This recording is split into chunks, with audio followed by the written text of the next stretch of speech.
Bonjour à tous, c'est Brice. Aujourd'hui, je vais te donner mon avis critique sur le film Rogue One, un spin-off tiré de l'univers de Star Wars. Alors, qu'est-ce que j'en ai pensé? J'ai été très déçu. Voilà. Alors, cette vidéo est divisée en deux parties. La première ne comporte pas de spoilers et la deuxième comportera des spoilers. Je mettrai un petit logo en haut à gauche de l'écran pour t'indiquer qu'on sera dans la partie spoiler. Pourquoi j'ai été déçu? Parce que l'épisode 7 était très bon. Voilà, il était très bon. Il faut le voir plusieurs fois pour bien l'apprécier. Et puis je m'attendais à un film du même calibre. Techniquement, il y a des très jolis plans. Voilà, il n'y a rien à dire. Voilà. C'est un film Star Wars, donc il y a le budget. Par contre, il n'y a pas les acteurs, il n'y a pas le charisme. Voilà, c'est ça qui me pose problème. Je vais éviter de vous spoiler, donc vous inquiétez pas. Si je mets un spoil, je le dirai. Je mettrai un petit logo en haut à gauche ou en bas à droite. Bref. Donc voilà, je suis assez déçu. Alors l'histoire se passe entre l'épisode 3 et l'épisode 4. Un peu avant l'épisode 4. En fait, voilà, c'est une équipe de rebelles qui vont récupérer les plans de l'étoile noire pour découvrir la faille, afin on va dire de balancer une petite bombe pour la faire exploser au bon endroit, etc. Donc on connaît l'issue, on sait ce qui va se passer, on sait qu'ils vont récupérer le plan. Maintenant, est-ce que c'est intéressant de savoir comment? Très honnêtement, le spin-off, bof, tu vois, en termes de... Je veux dire, il y a d'autres histoires intéressantes à raconter. Moi, je veux par exemple, d'où vient Yoda, hein? Quelle est la jeunesse de Yoda? Est-ce qu'il a dû aller à l'école comme tout le monde? Est-ce qu'il avait des frères et sœurs? Comment il a découvert la Force? Tu vois, ça, c'est intéressant. Comment des rebelles ont récupéré les plans? Un peu osef. Alors, moi, je connaissais pas le pitch, hein. J'ai tout fait pour... Enfin, tous les films Star Wars, je fais toujours la même chose, je suis comme ça. Dès qu'on me parle d'un truc, je suis comme ça, donc j'évite de lire et de regarder quoi que ce soit. Du coup, je suis arrivé comme ça, devant le truc. Tout ce que je savais, c'était que c'était un spin-off et que ça se passait avant la première trilogie, enfin la première trilogie sortie aussi en salle, pardon. Donc voilà, je suis sorti de là déçu.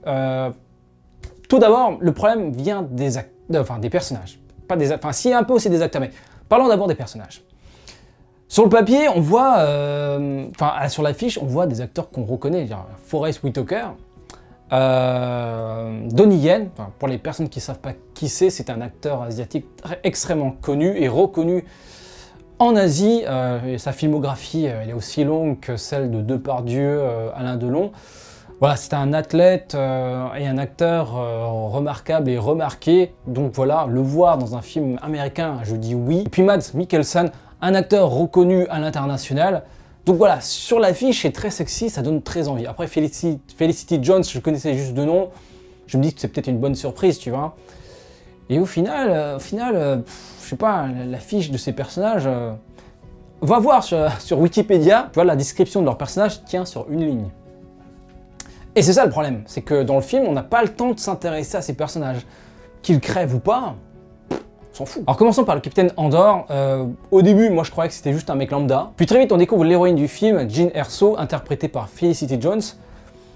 Pareil, on ne sait pas trop qu'est-ce qu'il a fait dans la vie. On la découvre dans une prison, puis on vient la chercher, mais voilà, on ne sait pas trop ce qu'elle a fait avant, pourquoi... Enfin si, il y a 2-3 lignes de dialogue autour de ça, mais ça s'arrête là. Après, tu la vois, comme tous les personnages de ce type, non, moi le passé c'est le passé, noir c'est noir, moi ça ne m'intéresse pas. Et puis tout d'un coup, on parle de son père, et là, tout d'un coup, ah, ok, d'accord, je vais peut-être faire un effort, machin et tout.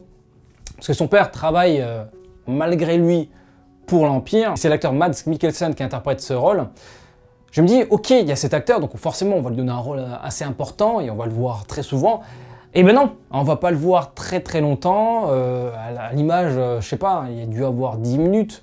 Tu te dis, pourquoi avoir fait appel à un tel acteur pour ça, quoi? Pareil pour Forest Whitaker, je crois que Forest Whitaker, c'est moins de 10 minutes également. Tu te dis, mais du coup, c'est qui les personnages principaux? Donc apparemment, c'est le capitaine, pardon, Andor et Jyn Erso. Ils sont suivis par un robot. Alors d'ailleurs, le robot, c'est le personnage le plus intéressant du film. C'est pas un humain, voilà, c'est le personnage qui a les meilleurs dialogues. On s'attache à lui, on s'attache plus à lui qu'au capitaine Andor et à Jyn. c'est un comble. Je sais pas pourquoi, je sais pas. Pourquoi ils n'ont pas donné plus de scènes entre ces deux personnages. Alors apparemment, je suis pas sûr du truc, mais apparemment le film a été charcuté ou remodelé plusieurs fois. Peut-être qu'il y a des scènes coupées, peut-être qu'il y a des scènes entre ces deux personnages, mais en tout cas, on s'attache pas ni à Jean, ni au capitaine Andor. Donc voilà, du coup, à partir du moment où tu t'intéresses pas aux personnages principaux, bah le film, tu vas pas l'apprécier, quoi. À la limite, le personnage le plus intéressant, c'est un personnage qui a un rôle secondaire, c'est le moine, je sais plus comment il s'appelle, interprété par Donnie Yen. Bon, du coup, il a droit à sa petite scène de combat. Voilà, c'est rare de voir ça dans un Star Wars, dans un combat à main nue. Enfin, à main nue, il utilise un bâton. Il est rigolo, mais en même temps, j'ai l'impression qu'ils ont fait appel à lui pour faire en sorte que le film sorte en Chine. Parce que la Chine, c'est un joli marché, c'est un gros marché. Et donc voilà, j'ai l'impression qu'ils ont juste pris cet acteur pour ça, parce que voilà, c'est un acteur extrêmement reconnu en Asie.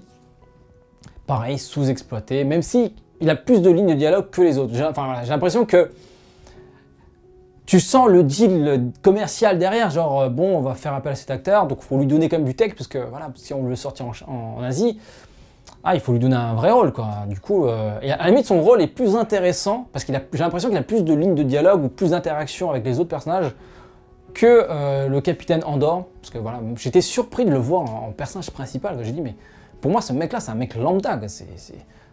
Pour moi, c'est un Stormtrooper. Voilà, il a autant d'importance qu'un Stormtrooper. L'intrigue, elle met du temps à se mettre en place, mais ça me gêne pas. J'aime bien. Voilà, Star Wars, c'est toujours pareil.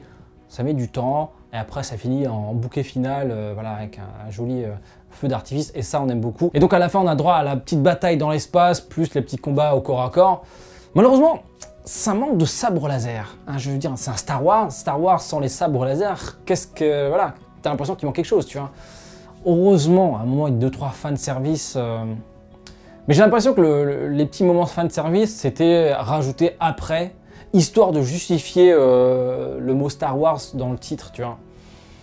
Donc voilà, je suis déçu parce que, en fait, je m'attendais peut-être trop. C'est pour ça que j'étais déçu. Parce que l'épisode 7 était très très bon, on attend tous la suite. Et là, ce spin-off, dispensable, parce que, comme je l'ai dit, on connaît la fin de l'histoire, on sait qu'ils vont récupérer les plans. Parce que dans l'épisode 4, c'est la suite directe et on sait ce qu'ils vont faire avec les plans. Pourquoi avoir choisi cette partie-là de l'histoire? Pourquoi, par exemple, ils auraient dû faire ça en jeu vidéo. Voilà. En jeu vidéo, ça fonctionne très bien. Voilà, il y a une quête très simple, personnage secondaire, Osef. Même si qui crève ou pas, on s'en fout. C'est un jeu vidéo et une petite quête à faire. Mais en film, je vois pas l'intérêt. Voilà, je trouve qu'il y a d'autres sujets plus intéressants à aborder. Voilà, la jeunesse d'Obi-Wan. Enfin, il y a plein de sujets, il y a plein d'aspects de l'histoire qu'on aimerait bien connaître, et ils ont choisi cet aspect-là. Pourquoi? Vous allez me dire, oui, mais on découvre d'autres planètes, on découvre le travail des rebelles.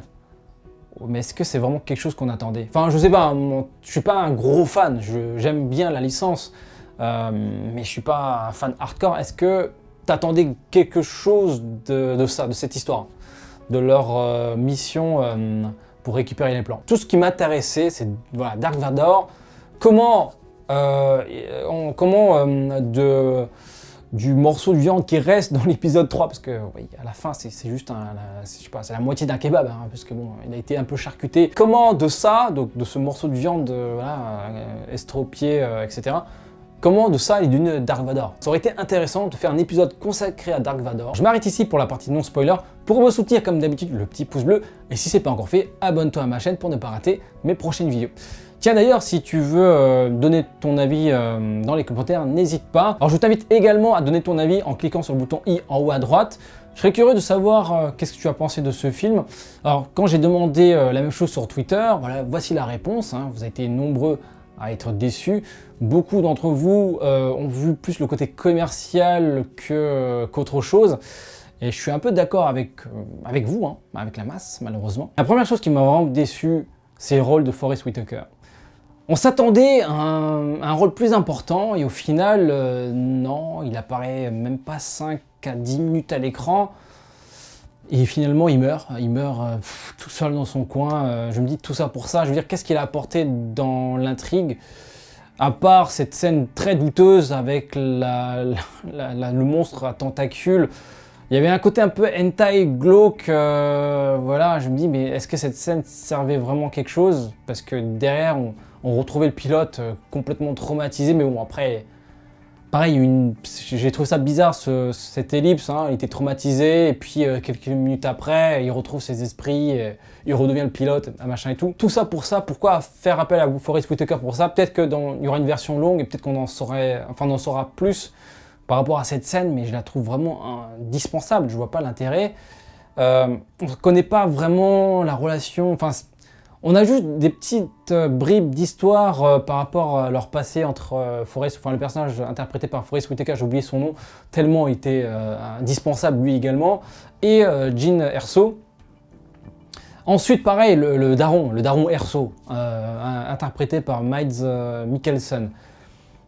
On le voit au début, et puis on le voit un peu à la fin, et ça s'arrête là. Et je me dis, mais pourquoi faire appel à un acteur de cette renommée, de cette classe, lui donner un petit rôle de merde comme ça? Peut-être qu'ils avaient besoin d'un nom sur l'affiche, mais je sais pas, je trouve que c'est du gâchis, Pareil, dès le début on voit sa femme mourir, et je veux dire, il n'y a même pas de rébellion.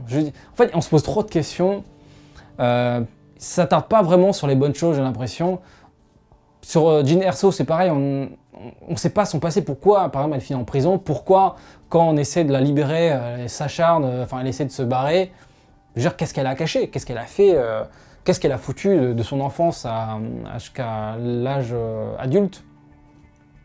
Donc voilà, je veux dire, pour un spin-off qui est censé donner des réponses, il te livre beaucoup de questions également. Pour moi, la seule scène vraiment potable du film, c'est la scène avec Dark Vador.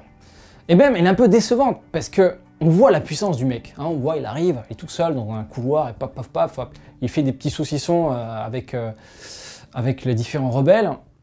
Et je me dis, mais pourquoi il a laissé échapper le mec qui tient la clé USB, là, avec le plan? Déjà, il marche lentement, il arrive, voilà, il y a un côté mise en scène, genre, voilà, j'arrive, je prends mon temps, je suis Dark Vador, je pèse dans le game. Ok, c'est très joli, mais c'est pas efficace. Hein, finalement, il voit un mec courir avec la clé. Je veux dire, il le voit. Il a juste à faire ça.